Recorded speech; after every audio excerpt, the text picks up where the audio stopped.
ये खबर KR मंगलम university द्वारा प्रस्तुत की गई है। देश के भविष्य की बात है। शिक्षा बहुत आवश्यक होता है। सोनम वांगचुक जैसे लोग जिन्होंने आविष्कार किया हमारे सैनिकों के लिए कि जहां -50 डिग्री टेम्परेचर रहता है, बर्फ जमी रहती है, वहां के लिए ऐसे टेंट बनाए जहां गर्मी रहे ठंड की जगह और आराम मिल सके हमारे आर्मी के लोगों को। आज वो व्यक्ति जब उन विद्यार्थियों के लिए बात कर रहा है जो देश का भविष्य आगे बनने वाले हैं, उनका स्वास्थ्य हमारे लिए परम है, लेकिन क्या यह सरकार को नहीं सोचना चाहिए कि स्वास्थ्य, शिक्षा जैसी चीज़ें जो विदेशों में लेकिन अलग अलग जगहों पर मुफ्त मिली जाती हैं, यहाँ पर उनको लीक किया जाता है, पेपर लीक होता है। तो व्यक्तिगत स्वार्थ के लिए तो उन्होंने काम ये नहीं किया तो देश के भविष्य के लिए, देश के हमारे जो विद्यार्थी हैं उनके लिए किया गया। और दुख की बात यह है कि सरकार के कानों पे जू तक नहीं रहेगी।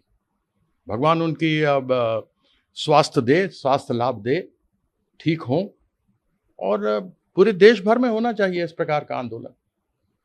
इस पर ही अभिषेक दिक्के ने कई आरोप लगाए हैं। वो कह रहे हैं कि बीजेपी और उनके गुंडों ने सोनम वांगचुक को घसीट के वो ले गए हैं। इससे प्रोटेस्ट खत्म नहीं होगा बल्कि अनशन शुरू होगा। 20 जुलाई को मार्च हमें करना है और हम करके रहेंगे संसद पर। जो दिशा दिखानी थी सोनम वांगचुक जी ने वो दिखाई है। अंत तक वो लड़ते रहे हैं और अवश्य विद्यार्थियों को आगे बढ़कर इसका प्रतिरोध करना चाहिए। जिस प्रकार से पेपर लीक्स पूरे देश भर में हो रहे हैं और विद्यार्थियों के भविष्य के साथ में खेला जा रहा है, तो अवश्य लोगों को आगे बढ़ना चाहिए, बढ़कर अपनी मांग करनी चाहिए, क्योंकि जब तक बच्चा रोता नहीं तब तक माँ भी दूध नहीं पिलाती है। राम मंदिर को लेकर एसआईटी 20 जुलाई को सुप्रीम कोर्ट को दान चोरी के मामले में अपनी अंतिम रिपोर्ट सौंपेगी।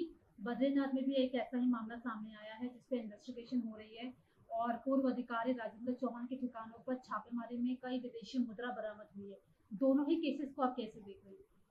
बद्रीनाथ हो या अन्य कोई मंदिर हो, राम मंदिर में जो डकैती हुई वह साफ बताता है कि पूरे देश भर के अंदर जो बीजेपी, आरएसएस और वीएचपी के लोगों ने कब्जा किया हुआ है, उससे हमारे लोगों की आस्थाओं के ऊपर चोट पहुंच रही है। विदेशी मुद्रा पकड़ा जाना दिखाता है कि किस प्रकार से यह लोग विदेशों के साथ मिलकर के देश में तबाही मचा रहे हैं और लोगों के आस्थाओं के साथ खेल रहे हैं। टीएमसी की बागी विधायक हिंदू शेखर रॉय, सुष्मिता देव, प्रकाश बराइक बीजेपी की टिकट पर निर्विरोध राज्यसभा के लिए चुने गए हैं। इन्होंने बीजेपी ज्वाइन किया था। अब कैसे देख रहे हैं आप इन्हें?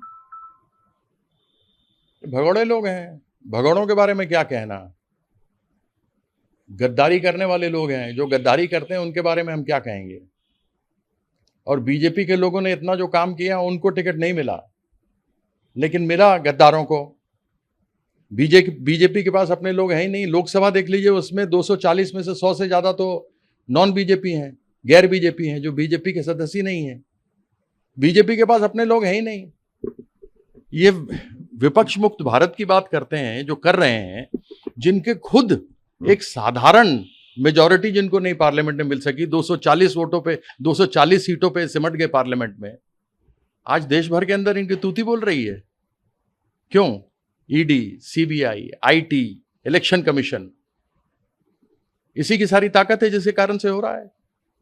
पंजाब में चुनाव होने हैं। पीएम मोदी ने आप पार्टी को घेरे में लेकर बोला है कि दिल्ली दंगों में अंकित शर्मा की हत्या कर दी थी आप पार्टी के गुंडे ने, ताहिर हुसैन ने। अब पंजाब में भी यही स्थिति हो रही है। ड्रग्स वहां पर बहुत ज्यादा हो रहा है, कानून व्यवस्था नहीं है। सीमाएं कौन देखता है?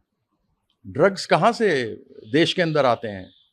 अंतर्राष्ट्रीय सीमा तो केंद्र सरकार ही देखती है, मिलिट्री देखती है या केंद्र वाहिनी देखती है, सेंट्रल आर्म पुलिस फोर्स देखती है। तो क्यों नहीं रोकने में कामयाब हो पा रहे हैं? ये ड्रग्स कैसे बाहर से आ रहे हैं? घुसपैठिए भी कहा करते थे, एक घुसपैठिए का नाम अभी तक नहीं आया। तो इनका काम केवल लोगों को गुमराह करना है। कभी भी बात नहीं करेंगे शिक्षा की, कभी नहीं बात करेंगे स्वास्थ्य की। इनको घुसपैठिए देखते हैं, इनको हिंदू मुसलमान दिखता है, इनको पाकिस्तान दिखता है। मुझे तो ये लगता है कि हिंदू मुसलमान घुसपैठिया पाकिस्तान खत्म हो जाएगा तो बीजेपी की राजनीति बचेगी क्या? क्योंकि कभी ये महंगाई पे, शिक्षा पे, स्वास्थ्य पे तो बात करते नहीं है। दूसरों के ऊपर कहेंगे, दूसरों के ऊपर इल्जाम लगाएंगे, लेकिन इनके ऊपर जो हजारों लग रहे हैं उसका क्या है? एसआईटी की बात आपने की, एसआईटी भी क्या, फैजाबाद की पुलिस है और किसी को पुलिस कस्टडी में तो लिया नहीं, सब तो जुडिशियल कस्टडी में है। और अंदर जो बैठे हुए इन्हीं के चोर हैं, उचक्के जो अंदर बैठे हुए हैं बीजेपी के, वो सिखा रहे हैं कि कुछ मत बोलो, तुम्हें बचा लेंगे, तुम्हारे परिवार देख लेंगे। तो बहुत अच्छी सेटिंग की जा रही है। ओके, आरएसएस को लेकर बीजे आप लोगों का, अपोजिशन का कई आरोप है। राजनाथ सिंह बोल रहे हैं कि आरएसएस और संघ संचालक जो है वो हमेशा डिस्क्रिमिनेशन के विरोध में बात करता है कि डिस्क्रिमिनेशन नहीं होना चाहिए। आप बयान से सहमत हैं? तो फिर ये बार बार क्यों कहते हैं कि रिजर्वेशन हटा दो? आरएसएस बार बार ये क्यों बात करती है? 2014 में तो बहुत जोर से इन्होंने किया था, बिहार चुनाव के पहले 2015 में, माफ कीजिएगा, तब तो इन्होंने कहा था कि रिजर्वेशन पे एक बार फिर से हमें सोचना चाहिए। तो ये तो संविधान को हटा देना चाहते हैं। आरएसएस वैसे ही संस्था, रजिस्टर्ड संस्था नहीं है। ये कहते हैं लाखों इनके कार्यकर्ता हैं, करोड़ों इनके कार्यकर्ता हैं, अलग अलग जगह पे लाखों लोगों के इनके कार्यक्रम होते हैं। उसका कोई इनकम टैक्स का डिटेल कौन खर्चा करता है?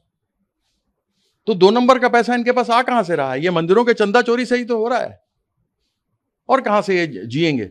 इतने बड़े बड़े महल जो उन्होंने खड़े कर लिए आरएसएस वालों ने, ये बीजेपी वालों ने इतने जो लाखों स्क्वायर फीट का अपना ऑफिस दीनदयाल उपाध्याय पे खड़ा किया, कहां से आया पैसा?